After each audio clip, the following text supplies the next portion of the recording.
کہ آئینی ادارے جو ہیں اس میں کام کرنے والے لوگ جو ہیں آئینی حدود و قیود میں رہیں، جی مگر کبھی ہم نے آئینی اداروں کو برا نہیں کہا. ہم نے لوگوں کا نام لے کر اعتراض بھی کیا ہے.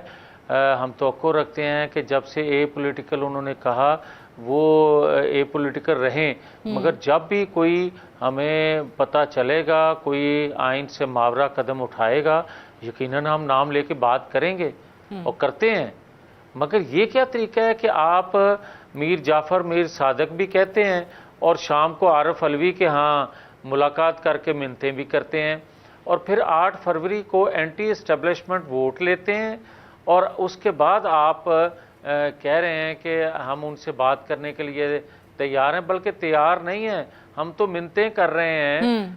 وہاں سے رسپانس نہیں آتا انہوں نے کہا. وہ ان کے جو ترجمان ہیں وہ بھی کہہ رہے ہیں، شہریار افریدی بھی کہہ رہے ہیں. تو لوگوں کو بتائیں بھائی کہ ہم پہلے غلط تھے یا آج غلط ہیں، اور اس کے بعد مجھے کیا اعتراض ہے، آپ جس سے چاہیں ملاقات کریں، جس سے چاہیں مذاکرات کریں، مگر آپ سائفر لہرا کے کہیں کہ ہم کوئی غلام ہیں اور پھر آپ ایک بڑی قیمت ادا کریں ایک لابی فرم کو اپنی لابنگ کے لیے، ریاست کے لیے نہیں، ٹھیک ہے، پی ٹی آئی کے لیے، عمران خان کے لیے. آپ ملک کا لوٹا ہوا پیسہ آپ اس پہ خرچ کر رہے ہیں، اور ریاست جو ہے آپ کے اس بیانیے پہ سفر کر رہی ہے، اور یہاں آپ رکے نہیں ہیں. آپ نے تو سعودی عرب کے متعلق بھی کہہ دیا، اور اس وقت کہا جب اس سے آپ بہت سارے بڑی انویسٹمنٹ کے لیے سائن کر رہے تھے یا ان کا دورہ پاکستان متوقع تھا. ٹھیک ہے، بالکل ان کے وہ وزیر خارجہ بھی ہے. مجھے یہ بتائیے میاں صاحب، آپ صحیح کہہ رہے ہیں کہ انہوں نے ماضی میں جو کچھ کہا وہ ریکارڈ کا حصہ ہے، وہ ہم سب نے دیکھا ہے، ابھی بھی اکثر ایسی باتیں ہو رہی ہوتی ہیں.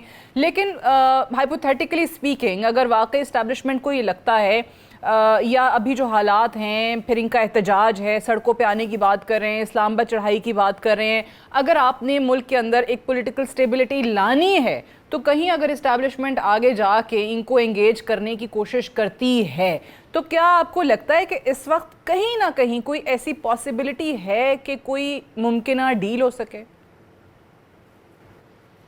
دیکھیں سعدیہ، 75 سالوں سے جو اسٹیبلشمنٹ ہے وہ انگیج کرتی رہی لوگوں کو، مذاکرات ہوتے رہے، ڈیل ہوتی رہی، ٹوٹتی رہی. مجھے کوئی سروکار نہیں ہے اس سے. ٹھیک، مجھے تو اس سے سروکار ہے کہ میں کہتا ہوں کہ کم از کم آئینی حدود و قیود میں رہا جائے، جس کا جو آئین قانون اجازت دیتا ہے وہ کرے. مگر اس سے باہر نکل کے اگر کسی نے کیا ہے یا کرنا ہے یا کرے گا تو میں ایک اعتراض مجھے ہے. میں بالکل یہ کہہ رہا ہوں کہ کوئی مجھے یہ بتا دے کہ سرحد پار سے یہی فعل 9-10 مئی کا جو ہوا ہے یہ ہوگا تو آپ اس کو کیا کہیں گے کہ ان سے ڈیل کی جائے؟ اور اگر پاکستان کے اندر سے وہی فعل کوئی کرتا ہے جو کہ 9-10 مئی کو انہوں نے کر دیا، آپ کہیں گے کہ ان سے ڈیل ہونی چاہیے؟ پھر آپ یہ چیز ذہن میں رکھیں کہ آج 9-10 مئی کے سہولت کاروں سے، ماسٹر مائنڈ سے، مجرموں سے، سہولت کاروں سے آپ ڈیل کرتے ہیں دباؤ میں آ کے، تو پھر آپ دعوت دے رہے ہیں آنے والے وقت میں کہ اس سے بڑا خدا نخواستہ کوئی سانحہ ہوگا اور ہوگا. میں دیکھ رہا ہوں کہ اگر ان لوگوں سے آپ ڈیل کریں گے تو آئندہ دعوت دے رہے ہیں، آپ بنیاد رکھ رہے ہیں کہ کوئی پاکستان کی اینٹ سے اینٹ دوبارہ کوئی بجا دے، مسلح جتھا لے، حکومت ہٹا دے، اب مسلح جتھا لے تو اداروں کے سربراہ ہٹا دے. تو آپ کہہ رہے ہیں کہ اگر ایک ہی دفعہ اس چیز سے نہیں نمٹا گیا تو پھر کل کو اس سے بڑا واقعہ بھی خدا نخواستہ ہو سکتا ہے. یہ بتائیے، ایک طرف میاں صاحب ہم دیکھتے ہیں پاکستان تحریک انصاف کے، دیکھیں اپنے اندر اتنی دراڑ آ چکی ہے یا اتنے گروپس ہیں کہ کسی کو سمجھ نہیں آ رہا، آپس میں کمیونیکیشن نہیں ہے، کوارڈینیشن نہیں ہے. ایک لیڈر اٹھتا ہے وہ یہ بات کرتا ہے، دوسرا کہتا ہے یہ، ایک کہتا ہے میں فلاں سیٹ کے لیے میں کینڈیڈیٹ ہوں، دوسرا کہتا ہے میں ہوں. ایک دوسرے کے خلاف بھی بیانات آ رہے ہوتے ہیں، تضادات بھی آ رہے ہوتے ہیں. تو اس وقت ایسا لگتا ہے کہ پاکستان تحریک انصاف جو ہے نا وہ اپنے لیے خود ہی کافی ہے، ان کو اور کسی کی ضرورت نہیں ہے، اور آپ کی حکومت کو بھی شاید ان سے یا ان کے بیانات سے کوئی خطرہ نہیں ہے، ان کی تحریک سے کوئی خطرہ نہیں ہے. بٹ ہیونگ سیڈ دیٹ، جو حکومت کی پرفارمنس ہونی چاہیے یا جو ایک سمت نظر آنی چاہیے یا جو ان کو اکانومی کے حوالے سے جو کام کرنا تھا وہی تمام سارے کا سارا آپ کا ٹیسٹ کیس ہے, وہی تمام سارے کا سارا پروف کرے گا کہ آپ لوگوں کے لیے واقعی عوامی مقبولیت میں کمی ہوئی ہے یا وہ اس میں اضافہ ہوا ہے. آج اسحاق ڈار صاحب کو نائب وزیر اعظم بنا دیا, یہ کیسا فیصلہ ہے اور اس سے کیا فرق پڑے گا حکومت میں؟ دیکھیں, یہاں تک تو بات آپ کی درست ہے کہ آپ کی پرفارمنس پہ آئندہ کا جو وقت ہوگا وہ ڈیسائیڈ کرے گا کس کی مقبولیت یا غیر مقبولیت ہے. مگر ایک چیز جو آپ نے کہی ہے کہ ان کے اس انتشار سے, ان کی اس تقسیم سے جو پی ٹی آئی میں ہے اس سے خطرہ حکومت کو نہیں ہے. ہاں, حکومت کو نہیں ہو سکتا مگر ریاست کو خطرہ ہے اس تقسیم سے بھی. اس کی وجہ بتانے لگا ہوں. اس کی وجہ یہ ہے کہ ان کی سہولت کاری مختلف گروپس کی مختلف لوگ کر رہے ہیں. وہ پاکستان سے باہر سے بھی کر رہے ہیں, پاکستان کے اندر سے بھی کر رہے ہیں, جن کا ہر ایک کا ایجنڈا اپنا ہے. اور اگر وہ ایجنڈا کوئی بھی فلفل کر گیا جو کہ نہ ریاست کے مفاد میں کوئی ایجنڈا کسی کا ہے, نہ قوم کی رہنمائی کے لیے کسی کا ایجنڈا ہے, نہ معیشت کو درست کرنے کے لیے کوئی ایجنڈا ہے, نہ تحریک انصاف کو متحد کرنے کے لیے کوئی ایجنڈا ہے, بلکہ وہ ایجنڈا ہے پاکستان کے اندر انتشار پیدا کرنے کا. وہ ایجنڈا ہے ریاستی اداروں, آئینی اداروں کے خلاف ایک ٹکراؤ کا. وہ ایجنڈا ہے کہ پاکستان مخالف قوتیں جو ہیں جس طرح پاکستان کے اندر عدم استحکام چاہتی ہیں اس کو وہ پورا کر رہے ہیں. آپ ان کی بولیاں دیکھیں, آپ ان کے لوگوں کی گفتگو. کبھی کوئی سیاسی جماعت یہ بات کرتی ہے کہ میں جو ہے اسٹیبلشمنٹ سے بات کروں گا, میں سیاسی جماعتوں سے بات نہیں کروں گا. یہ اوپن کرتے ہیں, مانتے ہی نہیں ہیں. آپ کو کہتے ہیں عوام میں ریجیکٹڈ لوگ ہیں, ہم ان سے کیا بات کریں؟ اگر عوام میں ہم ریجیکٹڈ ہیں تو یہ مقبول ہیں, تو یہ مقبول کس وجہ سے ہوئے اور ہم ریجیکٹڈ کس وجہ سے ہوئے, کبھی کسی نے یہ سوچا ہے؟ اور یہ بات کرنے والے کم از کم ان کو علم ہے کہ کس بات پہ وہ مقبول ہیں اور ہم کس وجہ سے غیر مقبول ہیں. آج بھی جو پاکستانی قوم پسی ہوئی ہے, اگر ان کی محرومیوں کو اجاگر کر کے, اگر ان کی تکلیفوں کو, اگر ان کے زخم جو ہیں ان کو ہائی لائٹ کر کے, ان کو نام بار بار لے کے اداروں کے متعلق ہم گفتگو کرنا شروع کر دیں تو کوئی چیز سامنے نہیں رہ جائے گی. مگر کیا اگر مجھے ادارے کہیں, ادارے کے ترجمان یہ بات کہیں کہ ہم اے پولیٹیکل ہو گئے ہیں, اگر اداروں کے ترجمان یہ بات کریں کہ ہم نے خود احتسابی شروع کر دی ہے, تو کیا میں یقین نہیں کروں گا؟ اور کیا مجھے ہوتی ہوئی نظر بھی آنا شروع ہو جائے تو میں یقین نہیں کروں گا؟ اور کیا دوسرے ادارے کے اندر بھی اگر خود احتسابی کا عمل شروع ہونے کو ہے تو کیا میں اس پہ یقین نہیں کروں گا؟ اور کیا آئینی ادارے کسی دوسری ریاست کے ادارے ہیں؟ میری ریاست کے ادارے ہیں. میں نے کبھی, میں بڑا زخمی ہوں, میرے لیڈرشپ کے متعلق, میری جماعت کے متعلق اس معیشت کو برباد کرنے کے لیے کیا کچھ نہیں ہوا, مگر کیا ہم نے 9-10 مئی کا تصور کیا؟ کبھی نہیں کیا. آج بھی یہ بات کہہ رہے ہیں, کبھی مقبولیت کے لیے یہ تصور بھی نہیں کریں گے کہ ہم ایسا فعل سرزد کر سکتے ہیں یا ایسا سوچ بھی سکتے ہیں. ٹھیک ہے میاں صاحب, آپ ہمیشہ سے کافی ووکل رہے ہیں, کافی ایسے ایشوز پہ بھی آپ نے بات کی ہے جس کے باعث آپ زیر عتاب بھی رہے ہیں بعد میں. ابھی آج کل پھر کافی خبروں کی زینت آپ بنے ہوئے ہیں. یہ جو آپ نے بات کی تھی اپنے حلقے کے حوالے سے, آپ کے ظاہر الیکشن نتائج پہ بھی تحفظات ہیں. پھر رانا تنویر حسین نے پچھلے دنوں جو ہے وہ تردید کی ہے آپ کے الزامات کی. رانا ثناء اللہ صاحب جو ہیں وہ بھی ڈیمانڈ کر رہے ہیں آپ سے کہ اگر آپ کے پاس واقعی کوئی ثبوت ہیں تو وہ دکھائیں, پارٹی کو بتائیں. پھر آپ کے بہت سارے پارٹی کے لوگ ہمارے پروگرامز میں آ کے بھی کہتے ہیں کہ جی آپ میڈیا پہ بات نہ کریں, پارٹی کے اندر بات کیا کریں, یہ اختلافات باہر نہ آئیں. اس پہ کیا کہیں گے؟ نہیں سعدیہ, جہاں تک میرے ضلع کے الیکشن کا تعلق ہے اس پہ تو میں بات نہیں کروں گا. جہاں میں نے بات کرنی ہے میں نے کر دی ہے, اور جہاں ثبوت دینے کی ضرورت تھی وہ ثبوت بھی دے دیے ہیں, اور جن کو ثبوت دیے ہیں انہوں نے انویسٹیگیٹ بھی کروا لیا ہے, چیزیں ثابت شدہ ہیں. اب نتیجے کا انتظار ہے وہ کیا کرتے ہیں. مگر میں یہ ضرور کہہ دوں کہ دیکھیں میں نے بات نہیں، کی آپ تھی کہ آپ نے اپنا جو نتیجہ چیلنج کیا آپ اس کی بات کریں. میں یہ کہہ رہی ہوں وہ جو 90 کروڑ والا الزام ہے جی میں اسی کی اس کے ثبوت کی بات وہ کر رہے ہیں رانا ثنا کہ اس کا الزام ثبوت دے دیں. جی جی فرمائیے. نہیں سعدیہ، میں وہی عرض کر رہا ہوں کہ میں نے جو ثبوت جہاں دینے تھے وہ دے چکا ہوں. اب میں بات کرنے لگا ہوں ضمنی انتخابات کی. جو 22 ضمنی انتخابات ایک دن میں ہوئے، کیا اس پہ 2% بھی شکایت آئی ہے؟ پیسفلی ہوئے ہیں. اس وقت بھی اپوزیشن تھی.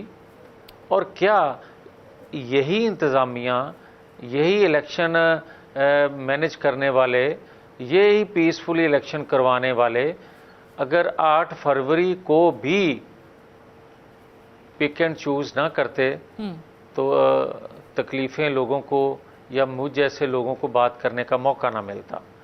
تو میں سے یہ کہنا چاہتا ہوں کہ منصفانہ آزادانہ انتخابات نہ صرف وقت کی ضرورت ہے، نہ صرف قوم کی ڈیمانڈ ہے، ریاست کی بھی ضرورت ہے.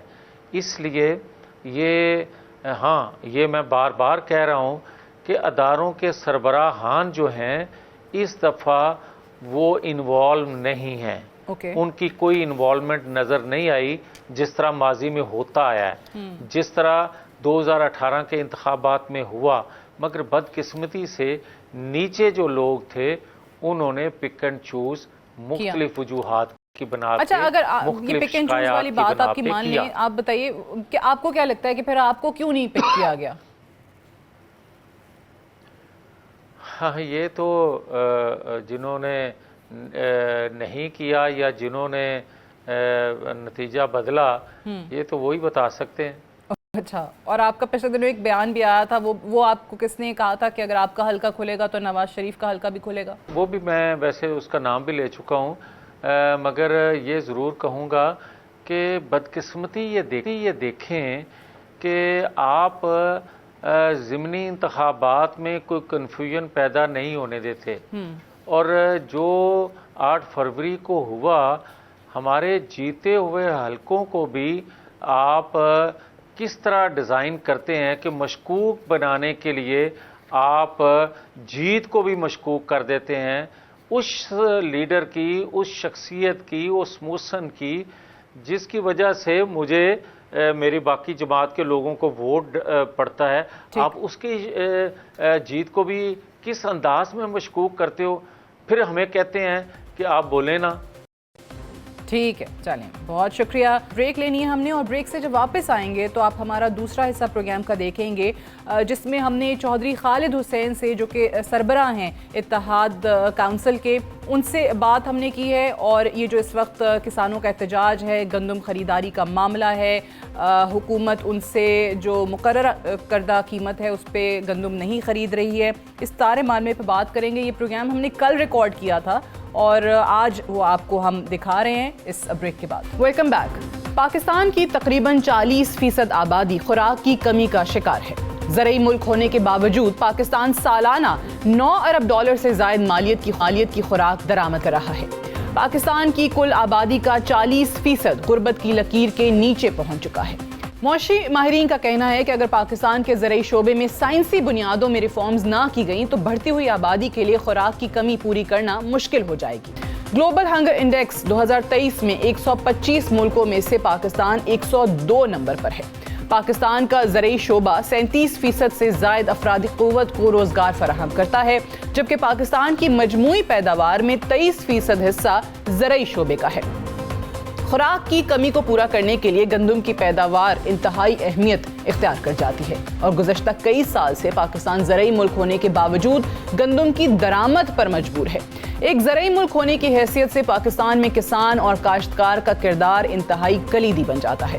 وقت کی ضرورت ہے کہ پاکستان کے مستقبل کی بہتری کے لیے ہم اپنے زرعی شعبے کو سائنسی بنیادوں پر استوار کرتے ہوئے ریفارمز کریں تاکہ پاکستان کا قیمتی زر مبادلہ بچایا جا سکے. پاکستان کا مستقبل براہ راست پاکستان کے کسان اور کاشتکار کی ترقی سے جڑا ہوا ہے. اگر کسان کو اس کی محنت کا حق ملے گا تو پاکستان میں خوراک کی کمی پوری ہو سکے گی. مگر پاکستان میں کچھ درست نہیں چل رہا. کسان کے ساتھ ناانصافی ہو رہی ہے.